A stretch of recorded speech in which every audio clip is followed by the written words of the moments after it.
Assalamualaikum warahmatullahi wabarakatuh. Salam sejahtera bagi kita semua. Sebelumnya, izinkan saya Murfid Zidan, mahasiswa baru UIN Maulana Malik Ibrahim Malang. Pada kesempatan kali ini akan sedikit berbicara tentang pentingnya prokes 5M dan pentingnya vaksinasi. Meski sudah lebih dari 1 tahun, pandemi virus corona masih terus menyerang penduduk dunia tanpa henti.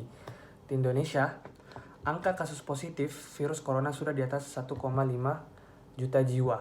Kabar baiknya, sekitar lebih dari 1,3 juta orang berhasil pulih dari serangan virus COVID-19. Mengalahkan penyebaran dan penularan virus corona di dunia tidaklah mudah. Namun, beragam upaya terus dilakukan para ahli dan penduduk global demi mengakhiri ancaman virus yang terus menyerang bertubi-tubi. Di beberapa negara, termasuk Indonesia, pemerintah membuat pedoman dan protokol kesehatan untuk menghadapi virus corona. Di negara kita, yaitu Indonesia, protokol kesehatan ini dikenal dengan sebutan 5M. Sudah tahu apa saja protokol kesehatan 5M untuk membantu pencegahan penularan virus corona? Berikut ini protokol kesehatan 5M tersebut. Yang pertama adalah mencuci tangan. Rutin mencuci tangan hingga bersih adalah salah satu protokol kesehatan yang cukup efektif untuk mencegah penularan virus corona. Untuk hasil yang maksimal, kamu disarankan untuk mencuci tangan setidaknya selama 20 detik beberapa kali sehari, terutama saat sebelum memasak atau makan, setelah menggunakan kamar mandi, dan setelah menutup hidung saat batuk atau bersin. Untuk membunuh virus dan kuman-kuman lainnya, gunakan sabun dan air atau pembersih tangan dengan alkohol setidaknya dengan kadar 60%. Yang kedua adalah memakai masker. Pada awal pandemi virus corona tahun lalu, Organisasi Kesehatan Dunia atau WHO mengatakan bahwa penggunaan masker hanya direkomendasikan untuk orang yang sakit, bukan untuk orang yang sehat. Namun, virus corona yang merajalela hingga saat ini membuat protokol kesehatan bisa berubah-ubah seiring bergulirnya waktu. Beberapa waktu selang kebijakan WHO di atas, WHO akhirnya mengeluarkan himbauan agar semua orang, baik yang sehat maupun sakit, agar selalu menggunakan masker saat beraktivitas di luar rumah. Kebijakan WHO ini juga sempat ditegaskan oleh presiden kita, yakni Presiden Joko Widodo. Protokol kesehatan virus corona terkait masker pun semakin digalakkan di beberapa negara. Di Amerika Serikat, Centers for Disease Control and Prevention atau CDC memperbarui pedoman terkait penggunaan masker. CDC mengimbau masyarakat Amerika Serikat harus memakai masker meski berada di dalam rumah pada kondisi tertentu. Menurut CDC, penggunaan masker di dalam rumah perlu dilakukan ketika terdapat anggota keluarga yang terinfeksi COVID-19, terdapat anggota keluarga yang berpotensi terkena COVID-19 karena aktivitas di luar rumah, merasa terjangkit atau mengalami gejala COVID-19, ruangan sempit, dan tidak bisa menjaga jarak minimal 2 meter. Yang ketiga adalah menjaga jarak. Protokol kesehatan lainnya yang perlu dipatuhi adalah menjaga jarak. Protokol kesehatan ini dimuat dalam Keputusan Menteri Kesehatan Republik Indonesia dalam Protokol Kesehatan bagi masyarakat di tempat dan fasilitas umum dalam rangka pencegahan dan pengendalian COVID-19. Di sana disebutkan menjaga jarak minimal 1 meter dengan orang lain untuk menghindari terkena droplets dari orang yang bicara, batuk, atau bersin, serta menghindari kerumunan, keramaian, dan berdesakan. Bila tidak memungkinkan melakukan jaga jarak, maka dapat dilakukan berbagai rekayasa administrasi dan teknis lainnya. Rekayasa administrasi dapat berupa pembatasan jumlah orang, pengaturan jadwal, dan sebagainya. Sedangkan rekayasa teknis antara lain dapat berupa pembuatan partisi, pengaturan jalur masuk dan keluar, dan sebagainya. Yang keempat adalah menjauhi kerumunan. Selain 3 hal yang tadi, menjauhi kerumunan merupakan protokol kesehatan yang juga harus dilakukan. Menurut Kementerian Kesehatan RI atau Kemenkes, masyarakat diminta untuk menjauhi kerumunan saat berada di luar rumah. Ingat, semakin banyak dan sering kamu bertemu orang, maka kemungkinan terinfeksi virus corona pun semakin tinggi. Oleh sebab itu, hindari tempat keramaian, terutama bila sedang sakit atau berusia di atas 60 tahun. Yang biasa disebut dengan lansia, karena menurut riset lansia dan pengidap penyakit kronis memiliki risiko yang lebih tinggi terserang virus corona. Dan yang kelima adalah mengurangi mobilitas. Virus penyebab corona bisa berada di mana saja. Jadi, semakin banyak dirimu menghabiskan waktu di luar rumah, maka semakin tinggi pula terpapar virus jahat ini. Oleh karena itu, bila tidak ada keperluan yang mendesak, tetaplah berada di rumah.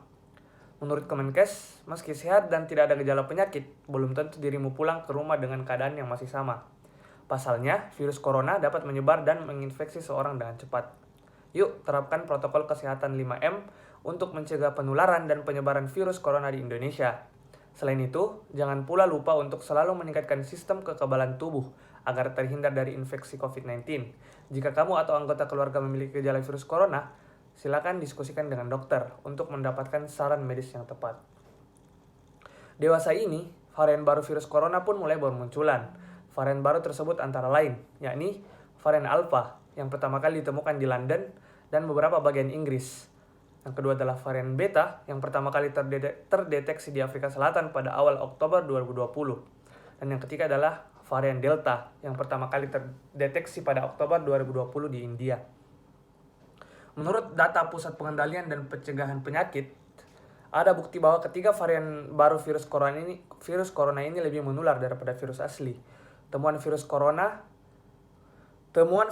varian baru ini diperkirakan akan menyebabkan lonjakan besar dalam kasus baru COVID-19 di berbagai negara. Peningkatan kasus dikhawatirkan dapat membanjiri layanan kesehatan dan menyebabkan kematian yang tak terhitung karena kurangnya sumber daya seperti tempat tidur ICU, ventilator, dan staf perawat. Untuk mencegah kondisi tersebut terjadi, siapa saja harus saling bekerja sama untuk mengupayakan langkah-langkah penularan virus. Munculnya virus corona varian baru ini menjadi alasan orang-orang untuk lebih waspada terhadap infeksi COVID-19. Berikut adalah beberapa cara mencegah penularan virus corona varian baru yang baik diperhatikan. Yang pertama, langkah terbaik guna mencegah varian baru adalah mengikuti upaya ABC. Pencegahan ABC adalah singkatan dari Airway. Lindungi diri dengan menggunakan pelindung seperti masker, face shield, disinfektan, dan lain sebagainya. Yang kedua adalah bubble gelembung. Memastikan berhubungan hanya dengan orang-orang yang dikenal dan dipercaya. Dan yang ketiga adalah C, contact. Sebaiknya menggunakan aplikasi pelacakan kontak, berinteraksi dengan orang dalam gelembung. Jika ada yang terinfeksi akan mudah melakukan pelacakan.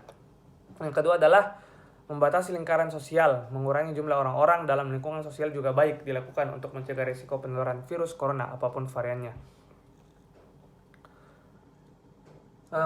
Yang ketiga adalah sering-sering mencuci tangan. Karena CDC terus merekomendasikan agar mempraktikkan kebersihan yang baik dengan sering mencuci tangan dengan sabun setidaknya 20 detik. Jika tidak, Anda bisa pula memakai hand sanitizer dengan kandungan alkohol setidaknya 60%. Dan yang ketujuh adalah vaksinasi. Vaksin mengkodekan sejumlah protein lonjakan sehingga adanya mutasi seharusnya tidak membatasi efektivitas vaksin. Vaksinasi yang pasti sangat penting untuk memperlambat penyebaran virus dan mengurangi keparahan penyakit. Alasan mengapa vaksinasi COVID-19 sangat penting. Sejak vaksin COVID-19 tiba di Indonesia, tidak sedikit masyarakat yang belum setuju akan anjuran pemerintah untuk menjalani vaksinasi COVID-19. Padahal, pemberian vaksin ini sangatlah penting, bukan hanya untuk melindungi masyarakat dari COVID-19, tetapi juga memulihkan kondisi sosial dan ekonomi negara yang terkena dampak pandemi. Vaksinasi atau imunisasi bertujuan untuk membuat sistem kekebalan tubuh seseorang mampu mengenali dan dengan cepat melawan bakteri atau virus penyebab infeksi. Tujuan yang ingin dicapai dengan pemberian vaksin COVID-19 ini adalah menurunnya angka kesakitan dan angka kematian akibat virus ini. Meskipun tidak 100% melindungi seseorang dari infeksi virus corona, vaksin ini dapat memperkecil kemungkinan terjadinya gejala yang berat dan komplikasi akibat COVID-19. Selain itu, vaksinasi COVID-19 bertujuan untuk mendorong terbentuknya herd immunity atau kekebalan kelompok. Hal ini penting karena ada sebagian orang yang tidak bisa divaksin karena alasan tertentu.